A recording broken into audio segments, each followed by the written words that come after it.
بسم الله الرحمن الرحيم. عن أم سلمة رضي الله تعالى عنها قالت: قال رسول الله صلى الله تعالى عليه وسلم: لا يحب عليا منافق ولا يبغضه مؤمن.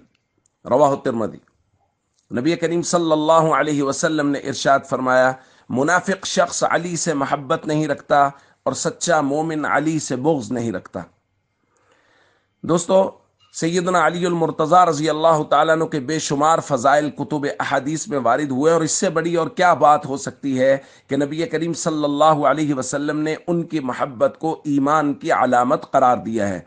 اور ان کے ساتھ جو بھی بغض رکھے حضور نے اس کو نفاق کی علامت قرار دیا ہے کہ وہ شخص منافق ہے جو حضرت علی سے بغض رکھتا ہے۔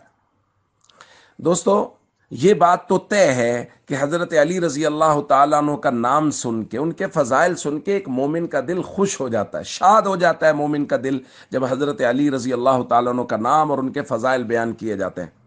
لیکن یہاں ایک بات میں ضرور درخواست کرنا چاہوں گا، بعض لوگ حضرت علی رضی اللہ تعالیٰ عنہ کے فضائل کا تذکرہ اس طرح کرتے ہیں اور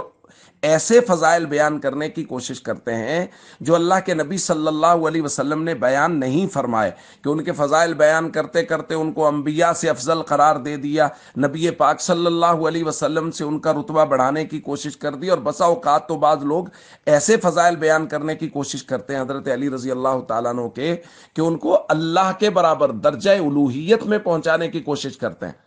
تو دوستو، یہ بات درست نہیں ہے، یہ بات قطعاً درست نہیں ہے۔ شریعت اسلام میں درجہ بندی ہے اور ہم لوگ پابند ہیں اللہ کے نبی صلی اللہ علیہ وسلم کی مبارک تعلیمات کے، لہٰذا جو مراتب اللہ کے نبی صلی اللہ علیہ وسلم نے طے کیے ہیں انہی مراتب کے مطابق فضائل بیان کیے جائیں گے تو وہ قابل قبول ہوں گے، وگرنہ قابل قبول نہیں ہوں گے۔ لہٰذا یہ بات تو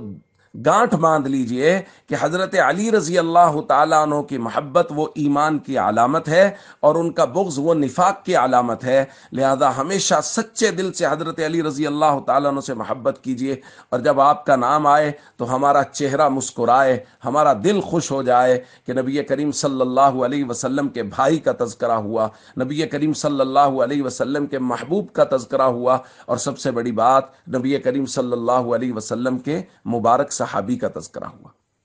والسلام علیکم ورحمۃ اللہ وبرکاتہ۔